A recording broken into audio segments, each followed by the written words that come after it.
Orang yang taubat dari satu perbuatan dosa seperti orang yang tidak ada dosanya lagi. Bersih. Seperti orang yang baru memulai hidupnya.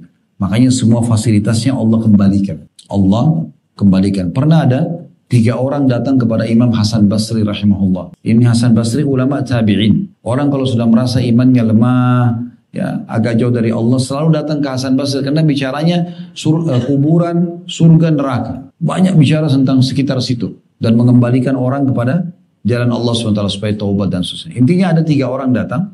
Ini kebetulan secara bersamaan datangnya di majelis beliau. Yang satu datang dan mengatakan, saya ini sudah lama kena penyakit, tapi gak pernah sembuh penyakit itu. Saya udah berobat sana sini, gak pernah sembuh. Apa saran Anda? Kata Hasan Basri, perbanyak istighfar. Bukan istighfar ya, perbanyak. Terus ulangin. Lagi jalan, lagi duduk, lagi baring, terus mohon ampun kepada Allah. Orang itu pulang. Orang yang kedua bilang, saya sudah lama bekerja, tapi gak pernah kaya-kaya seperti fulan, ditunjuk orang kaya di kota Basra, di Irak pada saat itu. Apa saran Anda? Dia sudah bekerja keras, tapi gak pernah kaya-kaya. Kata Hasan Basri, perbanyak istighfar. Yang ketiga bilang, saya udah lama menikah. Dia datang sama istrinya kebetulan, tapi gak dikaruniai anak. Kami sudah ikhtiar sana sini, tapi belum dapat solusinya. Lalu kata mereka, apa saran Anda? Kata Hasan Basri, perbanyak istighfar. Orang ini pulang, dia amalkan. Intinya orang-orang di sekitarnya bertanya, wahai imam itu kalau kita kiai sekarang atau ustadz, kenapa Anda menyuruh mereka istighfar saja? Mungkin yang satu tadi butuh tabib, yang satu butuh modal, gitu-gitulah ya. Yang tadi kan yang satu tuh ya sakit, sudah lama gak sembuh-sembuh kan. Yang sudah menikah juga lama, tidak punya anak. Terus yang satu lagi, yang ketiga tadi itu, yang kedua tadi itu adalah orang yang, kalau yang pertama sama yang ketiga tadi kan orang yang butuh tabib gitu kan. Yang kedua itu kan orang bekerja tapi tidak pernah kaya, butuh modal mungkin gitu kan. Maka kata Hasan Basri rahimahullah, tidakkah kalian membaca surah Nuh ayat 10 sampai ayat 12? Allah Subhanahu wa taala berfirman, wa qul istaghfiru rabbakum innahu kana ghaffara. Dan Nuh berkata kepada kaumnya, beristighfar kalian kepada Tuhan kalian karena Dia Maha Pengampun. Manfaatnya, yursilis sama alaikum midrara. Dia akan turunkan air dari langit, rezeki dari langit ya. Wa yumditkum bi amwalim wa banin, dan akan memberikan kalian banyak sekali harta dan juga keturunan. Jadi memang istighfar manfaatnya itu ya. Surah Nuh ayat 10 sampai ayat 12 gitu. Kemudian juga firman Allah Subhanahu wa taala selanjutnya dalam surah An-Nisa, masih surah yang sama tapi beda ayat. Ini surah nomor 4 ayat 17. Bunyinya, innamat taubatu 'ala Allahi lilladzina ya'maluna as-su'a bi jahalatin thumma yatubuna min qaribin fa ulaika yatubu Allahu 'alaihim wa kana Allahu 'aliman hakima. Sesungguhnya bertaubat kepada Allah itu hanya pantas bagi mereka yang melakukan kejahatan karena tidak mengerti, kemudian segera bertaubat. Taubat mereka itulah yang diterima Allah. Allah Maha mengetahui dan Maha bijaksana. Makna di sini tidak mengetahui, yang paling kuat dari pendapat ulama adalah orang yang pada saat melakukan dosa sedang lalai. Itu yang dimaksud. Jadi walaupun dia tahu hukumnya, tapi ternyata dia terjerumus. Kemudian dia kembali kepada Allah segera, maka di saat itu Allah terima taubatnya. Ya. Subhanallah, pada saat kita ingin melakukan perbuatan dosa, Allah datangkan sinyal-sinyalnya supaya kita tidak terjerumus. Coba orang yang mau membunuh, orang yang mau mencuri, orang yang mau berzina, orang yang mau buat pelanggaran-pelanggaran itu pasti dimulai dengan rasa takut. Khawatir dia, takut ketahuan, takut ketangkap, takut ini dan itu. Itu berarti sudah sinyal dari Allah SWT untuk berhenti. Gitu. Kalau tetap melakukan, Allah datangkan sinyal yang lebih besar. Tahuan sama orang misalnya. Tetap dilakukan, nanti Allah tutup malah lebih besar. Karena manusia itu kalau tidak sadar dengan peringatan kecil, maka akan datang peringatan yang besar. Bahkan sebagian ulama mengatakan, kalau ada seseorang penjahat yang sampai ditangkap pun dan digebuki, itu masih rasa sayang Allah kepada dia. Kenapa? Karena dengan begitu dia jadi berhenti. Tadinya peringatan lisan dia tidak mau. Ya, sinyal-sinyal yang sederhana kayak rasa khawatir, takut, dia nggak mau. Maka Allah datangkan ya, yang lebih besar. Datangkan hambanya yang memberhentikan dia. Karena kalau dibiarkan, dia akan terus dalam perbuatan salahnya dan akan lebih berat hukumannya nanti di akhirat. Jadi pemberhentian itu pun adalah rasa kasih sayang Allah Subhanahu wa ta'ala kepada hambanya. Lanjutnya dari halaman 8 ya. Setelah terjemahan tadi surah Nisa 17, itu saya katakan dalam menjelaskan makna ayat, sesungguhnya bertobat kepada Allah hanya pantas bagi mereka yang melakukan kejahatan karena tidak mengerti, kemudian segera bertobat. Para ahli tafsir diantaranya Mujahid dan yang lainnya mengatakan setiap orang yang bermaksiat kepada Allah, baik sengaja atau tidak sengaja, maka dia termasuk bodoh atau tidak mengerti. hingga dia meninggalkan dosa tersebut. Jadi kalau ada orang buat dosa berarti dianggap dia bodoh di situ. Ya. Karena dia sekarang sedang siap untuk menerima hukuman dari dosa itu. Qatada ini nama seseorang ya. Kalau yang pegang bukunya bisa dikerjain nama orang. Qatada berkata kepada Abu Al-Aliyah bahwasanya dia pernah menyampaikan bahwa para sahabat Rasulullah SAW mengatakan setiap dosa yang dilakukan oleh seorang hamba maka itu adalah kebodohan atau ketidaktahuan. Jadi bukan maknanya ayat ini adalah hanya orang yang tidak tahu hukum, tidak. Orang yang tahu hukum pun tapi dia terjerumus dianggap dia bodoh pada saat dia terjerumus. Sedangkan makna firman Allah SWT kemudian segera bertaubat masih dalam surah Nisa ayat 17 ya. Ibnu Abbas radhiyallahu anhu berkata, yakni waktu di antara dirinya dan di saat di mana dia melihat malaikat maut. Ya, maksudnya dia bertobat sebelum mati, maka itu Allah masih terima. Ya. Jadi Ad-Dahhak ini nama orang juga. Ad-Dahhak berkata rahimahullah selama belum mati dalam kurung lalu bertaubat maka termasuk bersegera dalam bertaubat. Al-Hasan Basri rahimahullah mengatakan makna firman Allah kemudian segera bertaubat yakni selama seseorang itu belum sakarat. Tapi kan kita tidak pernah tahu kapan sakarat datang kan. Oleh karena itu kita jangan nunggu enggak ya saya belum sakarat gak usah taubat dulu, enggak, jangan gitu. Taubat segera gitu kan. Supaya kalau datang kematian kita sudah siap. Gitu. Rasulullah SAW bersabda, Inna Allah yakbalu taubatal abdi malam yughargir. Sesungguhnya Allah menerima taubat hambanya selama belum sakarat. Jadi sebelum malaikat maut cabut ruh. Ya. Jangan sampai nanti itu terjadi baru kita mau taubat itu sudah tidak diterima. Ya. Jadi harus hati-hati. Dan ini kan kita tidak tahu kapan datangnya. Malaikat maut itu bisa datang. Sekali lagi, jangan menghayal karena masih muda. Selalu lihat orang yang lebih tua. Jangan menghayal karena masih sehat. Karena pikir dirinya belum sakit misalnya. Ya menghayal karena masih banyak program. Ya, masih bisa saya jalankan segala macam, masih banyak ide. Itu kalau ajal datang gak pandang itu semua. Terlalu banyak orang yang lebih cantik, lebih gagal, lebih kaya, lebih pintar sebelum kita wafat meninggal semua. Bahkan Nabi Muhammad SAW sendiri meninggal. Maka kita pun begitu. Setiap orang di antara kita sekarang sedang berjalan ke liang lahatnya masing-masing. Tinggal siapa yang lebih dulu jatuh. Dan di saat itu nanti kalau kita sudah masuk ke liang lahat, semua orang yang kita anggap pendukung kita, orang yang dekat sama kita, maksimal setengah jam di kuburan maksimal. Gak akan lebih dari itu. 1 jam mungkin. Anggaplah kalau suami istri mungkin masih kadang-kadang ada pertengkaran. Tapi kalau orang tua sama anak, ibu sama anak, anggaplah ibu sini sudah punya anak, pasti kita tahu bagaimana sayangnya dengan anak. Atau seorang ayah dengan anak. Bagaimana Allah gambarkan Nabi Yakub sangat cinta dengan Nabi Yusuf dalam Al-Quran. Itu kan sampai buta matanya karena terus menangis memikirkan Yusuf. Itu kan menandakan cinta orang tua. Tapi orang tua kita cinta sama kita pun pada saat kita meninggal maksimal setengah jam habis itu dia pulang. Kita akan sendirian di situ. Apalagi kalau cuma teman-teman yang sudahlah enggak apa-apa buat dosa aja nanti saya yang tanggung dosanya. Bohong ini. Dari mana dia tanggung? Enggak ada. Allah mengatakan wala taziru waziratun wizra ukhra. Tidak ada orang menanggung dosa orang lain tiba-tiba dia bilang kamu buat zina nanti saya yang tanggung, itu enggak benar. Tapi kalau orang aja orang lain buat dosa, orang yang buat dosa dapat dosa, dia juga dapat ekstra karena dia yang mengajak, itu iya. Tapi kalau dia suruh orang lain buat lalu dia tanggung dosanya, nggak ada itu dalam Islam. Kan begitu. Jadi harus hati-hati sekali. Kata Nabi Muhammad SAW dalam sebuah hadis, di sini tidak disebutkan di buku ya, tapi saya tambahkan informasinya. Dan ini retorik yang kita gunakan dalam bedah buku kita ya. Jadi seringkali kami bacakan isi buku, nanti kita tambahkan informasi tambahan untuk lebih memperjelas lagi apa yang sedang dimaksud gitu. Ya, jadi kita harus faham dan hati-hati sekali dengan masalah-masalah seperti ini. Baik, saya lanjutkan dulu. Termasuk ciri orang beriman adalah ketika berbuat dosa dia segera mengingat Allah dan taubat kepadanya. Ini ciri orang beriman. Sebagaimana Allah Subhanahu wa taala menyebutkan dalam surah Al-Imran surah nomor 3 135, "Walladzina idza fa'alu fahishatan aw zalamu anfusahum dzakarullaha fastaghfiru lidzunubihim wa may yaghfiru dzunuba illallah wa lam yusirru 'ala ma fa'alu hum ya'lamun." Dan juga orang-orang yang apabila mengerjakan perbuatan keji atau menzalimi diri sendiri, segera mengingat Allah, lalu memohon ampunan atas dosa-dosanya. Dan siapa lagi yang dapat mengampuni dosa-dosa selain Allah, dan mereka tidak meneruskan perbuatan dosa itu sedang mereka sudah mengetahui. Jadi maksudnya ayat ini menjelaskan, ya, kalau orang-orang yang berbuat dosa itu, ya, kalau dia masih punya keimanan, maka Allah Subhanahu wa taala akan mudahkan dia kembali dan beristighfar kepada Allah.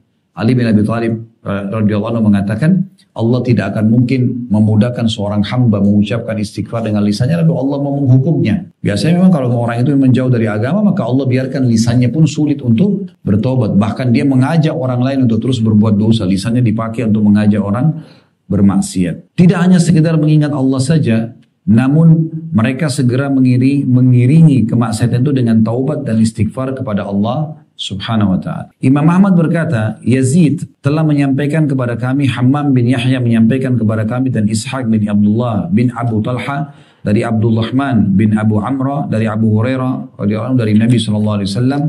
Beliau bersabda, ini hadis penutupan bab kita ya. Sedikit panjang saya bacakan. Inna rajulan aznaba dhanban faqala rabbi inni aznabtu dhanban faghfir.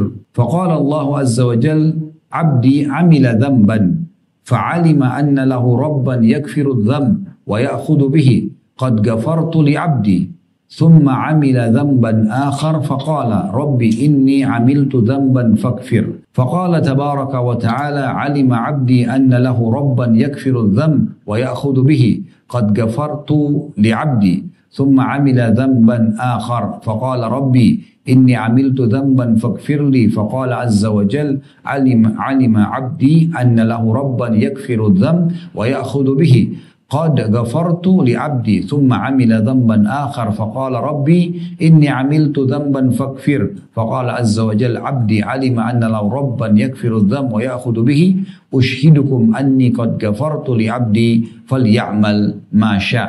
Ini penutupan bab dalil dalam bab kita ya. Yaitu hadits ini diriwayatkan oleh Ibnu Hibban. Ya, ada footnote di situ di halaman 11 di nomor 622 dan dinilai sahih oleh Syekh Albani. Terjemahannya, kata Nabi SAW, sungguh ada seorang laki-laki yang berbuat dosa lalu dia berkata, jadi ada seorang buat dosa, setelah dia buat dosa dia mengatakan, wahai Rabbku, wahai penciptaku, dia panggil Allah, aku telah berbuat dosa maka ampunilah. Allah pun yang maha tinggi dan maha suci berfirman, hambaku telah berbuat dosa dan dia mengetahui bahwasanya dirinya memiliki Rabb yang mengampuni dosa. Lalu dia meminta ampun, maka aku telah mengampuni hambaku itu. Kemudian hamba itu berbuat dosa yang kedua kalinya. Lalu berkata lagi, wahai Rabbku, aku telah berbuat dosa maka ampunilah.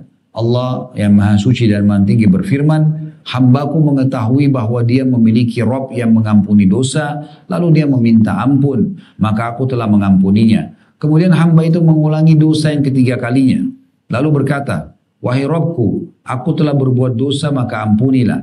Allah pun berfirman subhanahu wa ta'ala, hambaku mengetahui bahwa dia memiliki Rabb yang mengampuni dosa, lalu dia meminta ampun, maka aku telah mengampuninya. Kemudian dia berbuat dosa lagi yang keempat kalinya, dan berkata, wahai Rabbku, aku telah berbuat dosa maka ampunilah aku. Allah pun berfirman subhanahu wa ta'ala, hambaku mengetahui bahwa dia memiliki Rabb yang mengampuni dosa, lalu dia meminta ampun, maka aku persaksikan kepada kalian wahai para malaikat, bahwa aku telah mengampuninya, maka dia boleh melakukan apa saja yang dia kehendaki. Riwayat ini perlu kita fahami baik-baik, karena kalau orang baca secara letter-let bisa salah faham. Yang pertama yang harus difahami adalah hadits ini menjelaskan tentang luasnya rahmat Allah. Itu dulu.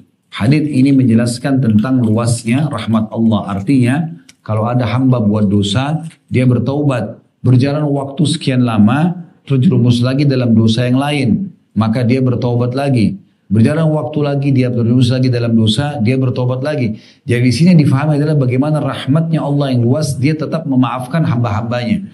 Jangan pernah dibalik pemahamannya. Jangan pikir, oh maksudnya hadits ini hamba tersebut buat dosa terus, yang penting tobat terus. Bukan itu yang dimaksudkan. Yang sedang dititik beratkan adalah tentang rahmat Allah di sini. Bagaimana rahmat Allah sangat luas. Nah, dia tetap menerima taubat hambanya kalau dia betul-betul ingin bertaubat. Nah, kita kembali dulu supaya menjelaskan apa yang saya paparkan ini dengan tadi syarat diterimanya taubat yang disebutkan oleh Imam Nawawi rahimahullah. Kan beliau bilang ada 3 syarat diterimanya taubat ya. Pertama, meninggalkan dosa itu seketika. Lagi bohong berhenti, lagi riba berhenti, lagi zina berhenti. Yang kedua, menyesali. Dan yang ketiga, berjanji pada Allah tidak akan mengulanginya. Kalau seorang hamba buat satu dosa, lalu dia bertobat nasuha dengan 3 syarat ini. Dia tinggalkan, dia berhentikan dosa itu. Dia menyesali. Dia janji sama Allah tidak akan mengulangi, diterima taubatnya. Berjalan waktu dia buat dosa lagi, tapi memang dia tidak niat dari awal. Karena kan dia sudah berjanji sama Allah tidak akan mengulangi kan. Dengan kelemahan iman, dengan kondisi, dengan apa segala macam, dia buat dosa lagi. Nah dia tobat lagi, di situ Allah terima lagi tobatnya, tapi dengan syarat 3 lagi. Tapi kalau dari awal dia buat dosa, dia mau tinggalkan dosa itu. Oke, dia sesali. Tapi dalam hatinya masih bilang, tapi kalau ada kesempatan, ulangi, saya ulangi. Berarti kan syarat ketiga tidak terpenuhi kan? Berarti yang dimaksud di sini adalah hamba yang berbuat dosa yang kedua kali dan ketiga kali. Ini adalah orang yang tadinya sudah taubat nasuha benar-benar. Cuma berjalan waktu, dia ternyata terjerumus lagi. Tidak dia sengaja. Bukan orang yang dari awal sudah programin. Kayak tadi saya bilang dianggap dibalik pemahaman hadis ini. Oh, buat dosa aja yang penting taubat, buat dosa yang taubat. Ini kan berarti dia dari awal tidak niat taubat yang sebenarnya. Karena masih ada niat untuk mengulanginya. Berarti dari awal taubatnya nggak akan diterima. Jadi hadis ini maksudnya adalah luasnya rahmat Allah Subhanahu wa taala dan bagaimana yang kedua diterimanya taubat orang yang tadinya sudah taubat nasuha lalu terjerumus di dosa yang tanpa dia niat untuk merusak taubatnya awal karena kondisi, karena keadaan segala macam, lalu dia taubat lagi kepada Allah. Nah, itu poin yang juga harus difahami.